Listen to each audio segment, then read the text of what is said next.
स्पष्ट समझ लीजिए, ये बहुत चिंतन करके अपने जीवन में फिर आपको बता रहे हैं। भगवत प्राप्ति में सबसे बड़ी बाधा क्या है? हमारा मन। मन का स्वरूप संकल्प विकल्प करके भोगों में फंसाना। मन से हमारी इतनी घनी दोस्ती हो गई है जन्म जन्मांतर से कि मन ने जो चाहा वो मेरी चाह है, यही बंधन है, यही बंधन, इसी को पकड़ना है। मन ने जो चाहा, मन चाहता क्या है? 5 ज्ञानेंद्रियों के द्वारा भोगे जाने वाले समस्त विषय, जितने त्रिभुवन में भोग हैं उन सबको 5 में स्थित कर दिया गया। शब्द, स्पर्श, रूप, रस, गंध, और 5 ज्ञानेंद्रियों के द्वारा इनको जाना जाता है, ज्ञान होता है इनका। और इन भोगों को भोगने के लिए मन संकल्प विकल्प बनाता है। मन को मैं मानकर, मन को अपना मानकर हमारी दुर्गति हो गई, हम बंधन से युक्त हो गए, दुख पर दुख भोगते चले जा रहे हैं। सुख की लालसा से सुख भोग क्रिया परिणाम भयानक दुख, इसका मूल मन। मन को सुधारना केवल इसकी मित्रता को हटा देने से होगा, दूसरा कोई उपाय नहीं है। ये आप अच्छे से समझ लीजिए। मन को यदि सुधारना है तो इससे दोस्ती हटानी पड़ेगी। बहुत कठिन है इससे दोस्ती छोड़ना। ये जो चाहता है वही मेरी चाह है, ऐसा हमें भ्रम हो गया है। ये अशांत तो हम अशांत, ये शांत तो हम शांत, ये भोगों में तो हमें चाहिए भोग, मैं भोगता। बड़ा विचित्र ये बंधन हो गया है। अगर समझ पा रहे हो, मन की दोस्ती, मन में तन्मयता, मन में अपनापन, यही हमारी मन की गुलामी का मुख्य कारण है, यही बंधन है। जब तक हम मन से दोस्ती नहीं हटा देंगे, मन में तदात्मता जो हो गई उसे नहीं हटाएंगे, अपनापन जो हो गया उसको नहीं हटाएंगे, तब तक इस पर शासन नहीं कर पाएंगे। जब तक मन को अधीन नहीं कर पाएंगे तब तक भजन नहीं हो सकता। भजन की बातें हो सकती हैं, फिर भजन की बातों से हम सम्मान चाहते हैं, रुपया चाहते हैं, नाना प्रकार के भोग चाहते हैं, मनोकामनाओं की पूर्ति चाहते हैं। वो इन के इन प्रकार फंसा के ही रखता है, वो मुक्त नहीं होने देता। इसीलिए शास्त्रों में कहा गया है, बंधन और मोक्ष का कारण तुम्हारा मन ही है। विषय चिंतन भोगों में लगा हुआ मन बंधन का कारण है, भगवत चिंतन प्रभु में लगा हुआ मन मोक्ष का कारण है। स्पष्ट वर्णन किया गया है। इसलिए धैर्य पूर्वक अंतर्मुख होकर के इस मन से दोस्ती हटा दीजिए। ये बिना सत्संग के आप इस युक्ति को नहीं जान पाएंगे। आप इंद्रियां नहीं हैं, आप मन नहीं हैं, आप शरीर नहीं हैं, आप प्राण नहीं हैं, आप भगवान के अंश हैं, ये प्रकृति के अंश हैं, आप परमात्मा के अंश हैं। अपने को भूलकर इनकी अधीनता स्वीकार करके हमारी ये दुर्गति हो गई कि हम तुच्छ विषयों के अधीन हो गए। ऐसा लगता है यदि मन हमारा साथ नहीं देगा तो हम तो किसी काम के नहीं रह गए। अगर हम भोग नहीं भोगेंगे तो हमारा जीवन ही क्या रह गया। ये भ्रम बैठ गया है। यद्यपि आप पूर्ण काम हैं, आपको किसी भी वस्तु व्यक्ति स्थान भोग की किंचिन मात्र आवश्यकता नहीं है, पर आपका ये मन आपको अधीन करके भोगों में सुख है, यही जीवन है, यही लाभ है, ऐसा भ्रम करा दिया है। उसी भ्रम को दूर कराने के लिए श्री भगवान गुरुदेव के रूप से, शास्त्र रूप से, नाना प्रकार के धर्मार्थ कार्यों के रूप से, कि इससे मन पवित्र होगा। पवित्र मन निष्काम होता है, अपवित्र मन कामी होता है। जब तक मन पवित्र नहीं होगा तब तक प्रभु से प्रेम या प्रभु का तन्मयता पूर्वक भजन असंभव। निर्मल मन जन सो मोहि पावा। निर्मल मन प्रभु के नाम, प्रभु के धाम, प्रभु की लीला, प्रभु के रूप, इन्हीं से निर्मल होता है। संसार का नाम, संसार का रूप, संसार की जो त्रिगुणात्मका माया के द्वारा खेले जाना वाला खेल है, ये सब मलिन करने वाला है मन को, और हम इसी में लगाए हैं, इसीलिए हमारी दुर्दशा हो रही है। बिल्कुल सच्ची मानिए, ये हमारे इस समय शत्रु पक्ष का काम कर रहे हैं, मन और इंद्रियां। देखो, कई बार का ध्यान दीजिए, पैसा दे के ये जानते हैं कि इसमें जो नाटक हो रहा है वो बिल्कुल झूठा है। आप जाते हैं, आप वहां 3 घंटे बैठते हैं, कोई मन को विक्षेप नहीं, कोई मन भागेगा नहीं कहीं, आराम से आपको 3 घंटे साथ देगा। लेकिन 30 मिनट माला उठाइए, देखिए फिर इसकी चाल कितना भागता है। तो शत्रु हुआ या मित्र, गलत कार्य के लिए पूरा तन्मयता होकर साथ देगा, भगवत कार्य के लिए एकदम खिलाफ हो जाएगा। तो इसकी चाल को नहीं समझ रहे। हमारा मन हमारा दुश्मन है इस समय।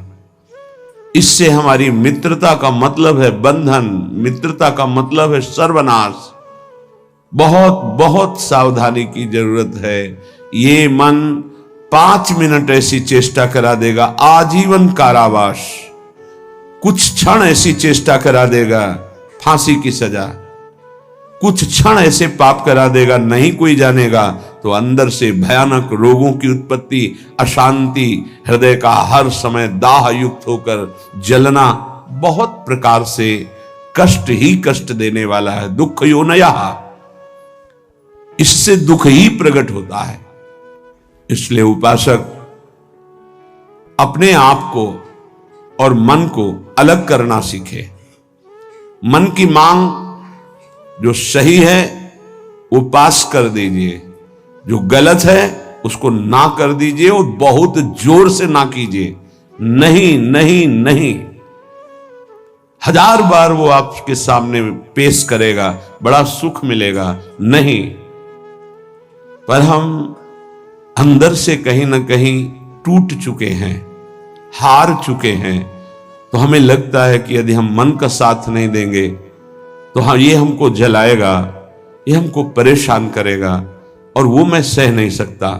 इसी से हम मुक्त नहीं हो पा रहे, इसी से हम परमानंद में नहीं डूब पा रहे। यही कमजोरी है, इसको अच्छे से समझिएगा। मन से एक बार युद्ध करना पड़ेगा। यदि इतना सत्संग के द्वारा हम विवेक प्राप्त कर लें कि ये मैं नहीं हूं मन, ये मेरा नहीं है मन, प्रकृति का अंश है, बस फिर तो आप लड़ सकते हैं। और जब मेरा मन, तो आपकी सामर्थ्य नहीं कि ना बोल सकें। जबान से ना बोलेंगे, कदम वहीं चलेंगे जिधर मन ले जाएगा। ये बड़ा सूक्ष्म विषय, इसको समझ लीजिए। सब का सब पूरा अध्यात्म इसी बात पर टिका हुआ है। अगर मन निर्मल तो भगवत साक्षात्कार, मन निर्मल तो स्वरूप स्थित, मन मलिन तो दुर्गति। सारी साधना का फल मन को शांत कर लेना, निर्मल कर लेना, मन को अपने शासन में ले आना। पर यह तभी होगा जब इससे दोस्ती हटाएं। यहां दोस्ती क्या, मन की मांग मतलब मेरी मांग, मेरी मांग मतलब अब पूर्ण ही होना चाहिए, कुछ भी हो। इसी से पापाचरण बनते हैं और मन मलिन हो जाता है, हम और मन के अधीन हो जाते हैं। वो हमें और ऐसी स्थिति ले आता है कि मेरे से कहां भजन साधन, और पूरा जीवन व्यर्थ हो जाता है। श्रीपाद प्रबोधानंद जी महाराज कहते हैं, जागर्ति दुंदभिरवः परमोत्र राधा वृंदावने वनो इति प्रकटः पुराणे तस्या विधेयमसमूर्ध महानुराग मूर्तेस् तदंगनमपोहे हरिं क्व पश्ये। हे भाई, मेरी बात सुनो और जाग जाओ। ये मोह निद्रा में तुम सो करके अपने जीवन को नष्ट कर रहे हो। क्या सोना है? ये मेरी पत्नी, मेरा पुत्र, मेरा मकान, मेरी संपत्ति और इतना एकत्रित कर लिया है, अब और आगे इतना एकत्रित करूंगा, ये भोग लिया है, आगे ये भोग लूंगा, ऐसा ऐसा। ये स्वप्न चल रहा है। मोह निशा सब सोवनिहारा, देखें स्वप्न अनेक प्रकारा। अब इस स्वप्न में इतना लंबा स्वप्न है कि हम ये जान ही नहीं पा रहे हैं कि हमको यहां से जाना है, कुछ नहीं ले जाना है। हम आए किस लिए हैं, कर क्या रहे हैं, करना क्या है, इसका समाधान ही नहीं हो पाया। बस चलता जा रहा है। दूसरे को दाह संस्कार करके शौक आता है, समझाता है दूसरों को, खुद नहीं समझता कि यही दशा मेरे शरीर की होने वाली है। फिर इसके बाद कोई नवीन शरीर मिलेगा जिसमें हम साधना नहीं कर सकते, जिसमें हम बंधन से मुक्त नहीं हो सकते। इसलिए जागो, प्रभु की प्राप्ति ही जगना है। जहां तुम्हारे हृदय में भाव आया कि मुझे इस जन्म में भगवत साक्षात्कार करना है, जीवन मुक्त होना है, जगना प्रारंभ हो गया। अगर ये चाह नहीं आई तो सो रहा है, चाहे कोई भी हो। 18 पुराण कंठस्थ हो, चारों वेद कंठस्थ हो, लेकिन लक्ष्य भगवत प्राप्ति नहीं है तो सोया हुआ है। जगा हुआ पुरुष वही माना जाता है। मोह का नाश होकर ज्ञान का प्रादुर्भाव हो जाना। होय विवेक मोह भ्रम भागा, तब सब विषय विलास विरागा। जगा हुआ पुरुष जिसके हृदय में बात आ गई है, मुझे स्वरूप स्थित होना है, भगवत प्रेम प्राप्त करना है, भगवान से मिलना है, पक्का इस जन्म में मिलना है भगवान से, ये बात आ गई, वो जगा हुआ पुरुष है। तो ये बात जान लो कि भगवान कहां मिलेंगे। श्रीपाद कहें, ये हम डंके की चोट से कहते हैं कि हमारी लाडली जू परम पावन वृंदावन धाम में अभी इसी क्षण लीला परायण है। राधा वृंदावने वन इति प्रकटः पुराणे, बहुत से शास्त्रों में ऐसा वर्णन, गर्ग संहिता देख लीजिए, पाताल खंड में ब्रह्म वैवर्त पुराण में बहुत सुंदर वर्णन है, जगह जगह वर्णन है। तो जहां हमारी किशोरी जो है वहीं प्रभु विराजमान है। अब सूक्ष्म विषय इसका, किशोरी जो प्रेम रूप है, जहां प्रेम है वहीं हरि है। प्रेम के बिना हरि का साक्षात्कार नहीं हो सकता। प्रेम का मूर्तिमान स्वरूप हमारी प्रिया जो है, इसीलिए हम कहते हैं राधा राधा राधा, क्योंकि राधा उच्चारण किया तो जिनका नाम राधा है वो देखें, और जिनको प्राण प्रिय है वो देखें। प्राण प्रिय है हरि को, हरि रसना राधा राधा रट, स्वयं हरि जो राधा राधा रटते हैं, और किशोरी जो प्रिया प्रीतम दोनों हमारी तरफ देखेंगे राधा उच्चारण से। तस्या विधेय मसमूर्ध महानुराग, किशोरी जी की कृपा से ही महाअनुराग प्रकट होता है। महाअनुराग में ही हरि का साक्षात्कार होता है, प्रिया प्रीतम का साक्षात्कार होता है। इसलिए अगर हमारे वाक्य को आप समझ पा रहे हो, श्रीपाद कह रहे हैं, तो आप वृंदावन का आश्रय ले लीजिए। अगर अखंड वास नहीं प्राप्त हो पा रहा तो आश्रय ले लीजिए, रजरानी का सेवन कीजिए, धाम आइए, बार बार यहां दर्शन कीजिए, प्रदक्षिणा परिक्रमा कीजिए, बैठकर एकांत में नाम जप कीजिए। बहुत बड़ा प्रभाव धाम में जो भजन करता है तो बहुत कई गुना बढ़ करके उसको लाभ मिलता है। इसलिए यहां बहुत जल्दी भगवत प्राप्ति होती है। मथुरा में 6 महीने में भगवत साक्षात्कार कर लिया ध्रुव जी ने। देखो 6 महीने भी बहुत होते हैं। अगर व्याकुलता बढ़ जाए, तन्मयता हो जाए, तो 6 मिनट में भगवान साक्षात्कार करा दें। वो बहुत कृपालु है। मिलन्ति चिंता मणिकोटि कोट्यः, अब ये बात समझनी है। स्वयं बहिर्दृष्टिमुपैति वा हरिः, तथापि वृंदावन धूलि धूसरम न देहमन्यत्र कदापि आतुमे। एक तरफ हरि है, एक तरफ करोड़ करोड़ प्रकार के सब भोग सामग्री, महान रत्न, रुपया, पैसा, सोना, चांदी, सब वैभव है। अब अगर पूछा जाए मन से कि किधर कदम बढ़ाओगे, तो इधर ही कदम बढ़ेगा, हरि की तरफ नहीं। बातें केवल हरि की होंगी, हरि की तरफ कदम नहीं। बहुत विचित्र माया है, बहुत विचित्र माया। देखो ना, मन समझा रहा है अभी भोग लो, हरि तो आगे मिल ही जाएंगे। आगे कब आगे मिल जाएंगे? कितने दिन की आयु है? हमारा मन हमको गलत सलाह देकर हृदय को अपवित्र करता रहता है, हम राजी बने रहते हैं।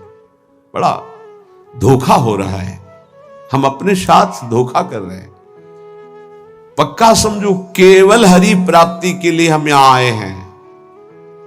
अनंत जन्मों से भटक रहे हैं, अनंत जन्मों से, न जाने किस किस लोक में, किस किस योनियों में कितना कितना कष्ट वो सब भोग के आए हैं। माया ने सब विस्मृत कर दिया है। अब लगता है देखा जाएगा जो होगा। अरे देखने लायक नहीं रहोगे। ऐसा कष्टप्रद जीवन होता है कि कोई उपाय नहीं है।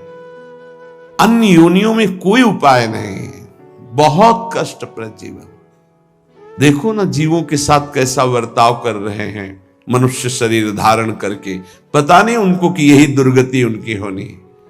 जीवित ऐसे जैसे पकोड़े तले जा रहे हैं, ऐसे जीवों को, ऐसे उनके, वो भी जीव हैं, वो हम ही तुम हैं, कर्म के अनुसार वो बन गए। क्या बर्ताव हो रहा है? वैसे भी जंगल में नाना प्रकार के कष्ट अन्य जीवों को प्राप्त होते हैं। अगर कांटा लग गया तो आप निकाल सकते हो, वो नहीं निकाल सकते। एकमात्र मानव देह है जिससे आप इस माया प्रपंच से मुक्त हो सकते हैं। यहां आना बुरा नहीं है, लेकिन कर्म बंधनों से आना बुरा है। जैसे जेल में दोनों रहते हैं, जेलर भी और कैदी भी। कैदी बन करके रहना ठीक नहीं, जेलर वही रहता है, उसको कोई बंधन थोड़ी। ऐसे ही कारक महापुरुष के रूप में जगत में आना बड़ा सुखद है। भगवान का यश गान करते हुए भगवत भाव में स्थित, भगवत स्वरूप में स्थित लाखों बार भेजे प्रभु, कोई परेशानी नहीं। ये जो कर्म बंधन से युक्त होकर आना है, इसे मिटाना है। ये संसार तब तक दुखद है जब तक भोग वासना है। भोग वासना हटी की परमानंद ही है दसों दिशाओं में, क्योंकि वही साक्षात आनंद मूर्ति भगवान ही सब रूपों मत्ता पर तरम नान्यत किंचिदस्ति धनंजय, किंचन मात्र मेरे सिवा कोई नहीं है। वही परमानंद प्रभु विराजमान है। आपकी कसौटी है मिलत चिंतामणि कोटि कोट्यः स्वयं बहिर्दृष्टि मुपैति वा हरि।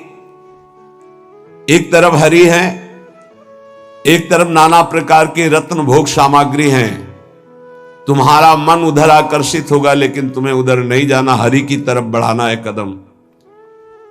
यहां तो बहुत छोटा स्तर गिरा हुआ है हमारी साधना का।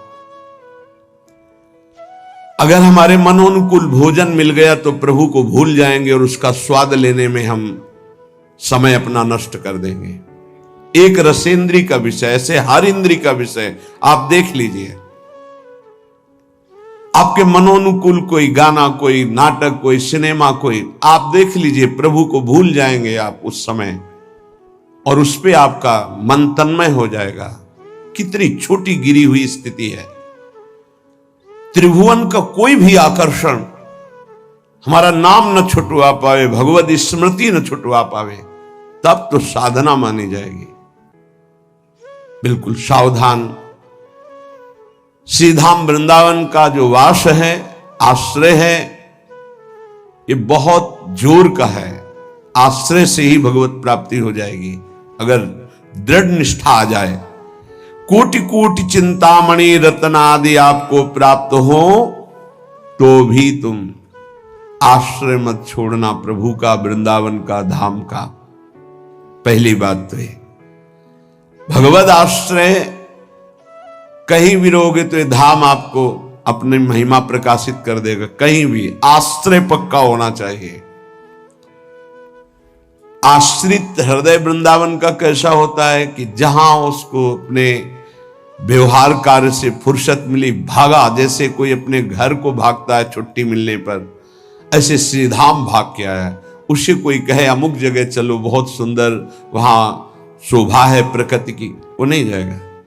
नहीं, हमारा तो जीवन वृंदावन है, प्राण वृंदावन है, सर्वस्व वृंदावन है। वो बस भाग के वृंदावन, ये है वृंदावन का आश्रय। एक दिन का भी समय मिला तो कहीं नहीं, भागा वृंदावन की तरफ। एक बार बिहारी जी की दंडवत, एक बार वृंदावन की परिक्रमा की, फिर चला गया। आश्रय तत्व अगर पुष्ट होगा तो वृंदावन वहीं कृपा कर देगा। एक बात और बड़ी जोर की कह रहे कि जिनको वृंदावन वास मिल गया है उनके लिए खास बात। यदि आपको अखंड वृंदावन वास मिल गया है तो अब बहिर्दृष्टि मुपैति वा हरि, हरि भी वृंदावन की सीमा के बाहर आपको बुला रहे हो तो मत जाना।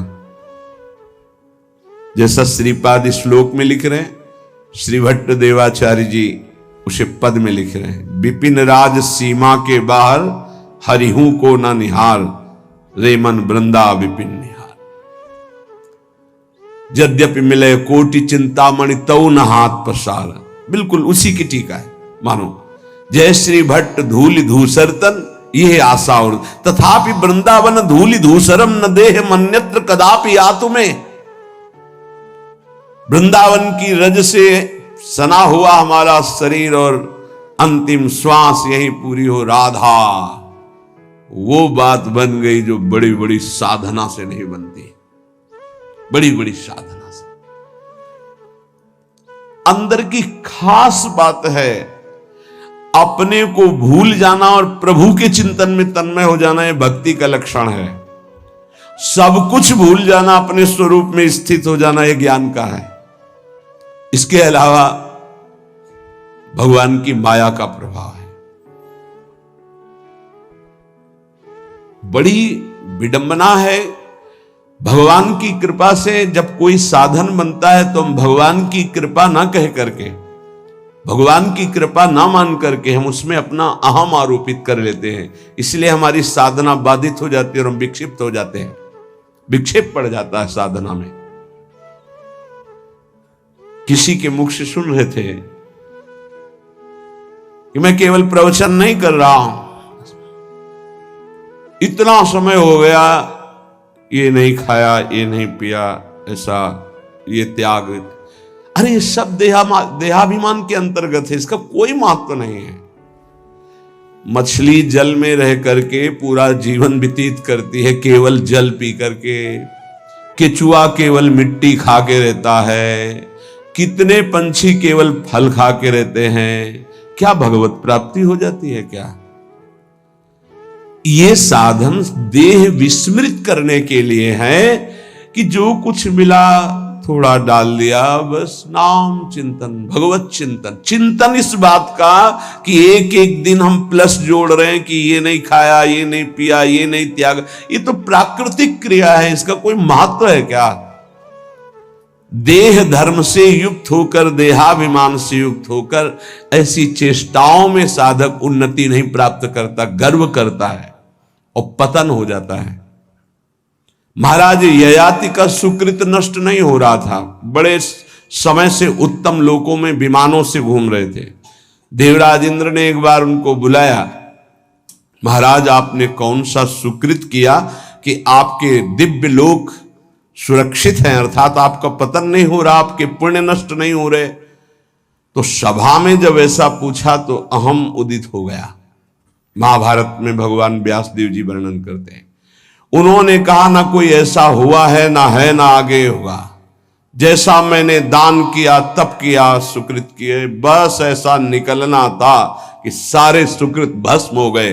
देवराज इंद्र ने कहा विश्व के समस्त ऋषियों का, महात्माओं का, धर्मात्माओं का आपने अपमान कर दिया, आप भ्रष्ट हो जाए। उसी समय सर के बल नीचे ऐसे मृत्युलोक की तरफ आने लगे। तब उन्होंने आर्त भाव से कहा गलती हो गई हमसे, हमारी अंतिम प्रार्थना, जा तो रहा हूं नीचे के लोक में लेकिन महात्माओं के बीच में गिरूं। तो कुछ महात्मा ऐसे खड़े हुए, महाराज शिवी भी उसमें थे, भगवत चर्चा संभाषण कर रहे थे। देखा कोई तेजों में पतन की स्थिति से आ रहा है गिरता हुआ, तो ये कोई पुण्यात्मा है, रोक दिया अपने भजन बल से।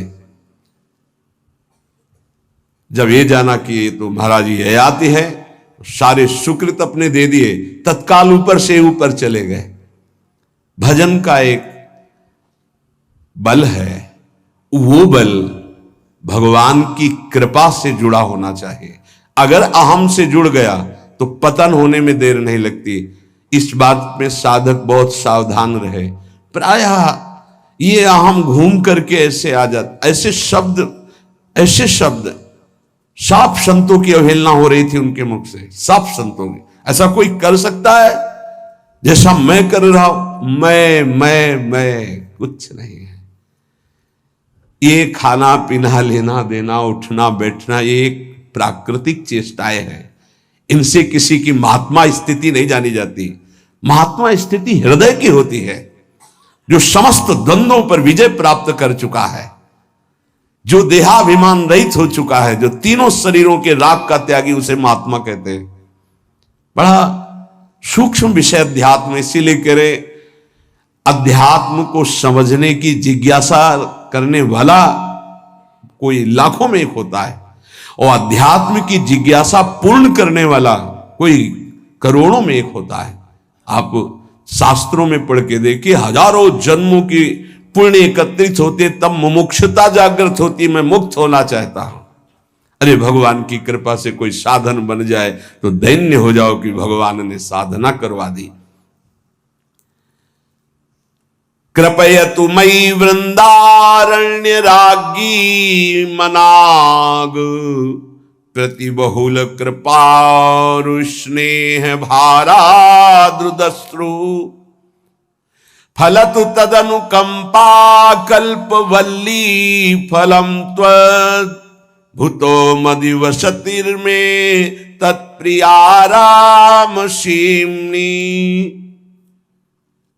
हे लाडली हम पर अतिशय कृपा कर दो, हे वृंदावनेश्वरी हम पर रीझ जाओ, ऐसी कृपा कर दो कि आपकी चरण चिन्हों से चिन्हित इस भूमि की सीमा से कभी बाहर ना जाऊं, ऐसी कृपा कर दो।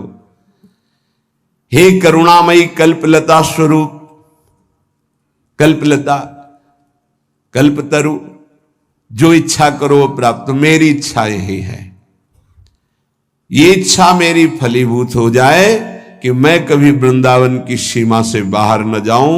हे लाडली, यदि बाहर जाऊं तो आपका भरोसा केवल रहे हृदय में। आपके भरोसे से ही हम संसार प्रपंच के खेलों में फंसेंगे नहीं। महारानी जू, हे प्रियाजू, आप करुणामयी हम पर ऐसी कृपा कर दो कि पहली बात तो वृंदावन की सीमा के बाहर न जाऊं, दूसरी बात अगर बाहर सेवार्थ व्यवहार्थ तो हे लाडली आपके चरणों का दृढ़ भरोसा रहे। अगर श्री जी के चरणों का दृढ़ भरोसा है तो पतित नहीं हो सकता उपासक। बाहर और भीतर, संसार में और धाम में, दोनों बात समझ लीजिए। हृदय में और बाहर व्यवहार में, धाम में और संसार में, वही सौभाग्यशाली माना जाएगा जिसका चिंतन प्रभु से हो रहा है। जो प्रभु के चिंतन में जुड़ा हुआ है वही महान सौभाग्यशाली है। धाम की एक असीम कृपा है, पर आप धाम में रहकर प्रिया प्रीतम का चिंतन नहीं करते, मनमानी पापाचरण करते हो, तो पुनः यही जन्म होगा लेकिन दंड मिलेगा। ऐसा नहीं कि आप धाम वास कर रहे हैं, मनमानी आचरण कर रहे हैं तो आपको विमान आएगा, नहीं, आपको यही दंड मिलेगा। बहुत विविध प्रकार के दंड है। यहां भूत भी बनते हैं, हजारों वर्ष तक भटकना होता है, जब तक कोई सिद्ध महापुरुष नहीं मिल जाएगा तब तक उद्धार नहीं होता। पर रहेंगे धाम में, भूतेश्वर भगवान जो मथुरा में विराजमान, उनके शासन में रहेंगे। यहां भी विविध योनियों की प्राप्ति हो जाएगी, बड़ा कष्ट में जीवन रहेगा। इसलिए मानव देह मिला है, कोई अपराध न बने, निरंतर भगवत चिंतन हो। अगर ये बात आश्रय लेकर बाहर भी हो रही है तो आपको दिव्य वृंदावन धाम की प्राप्ति होगी।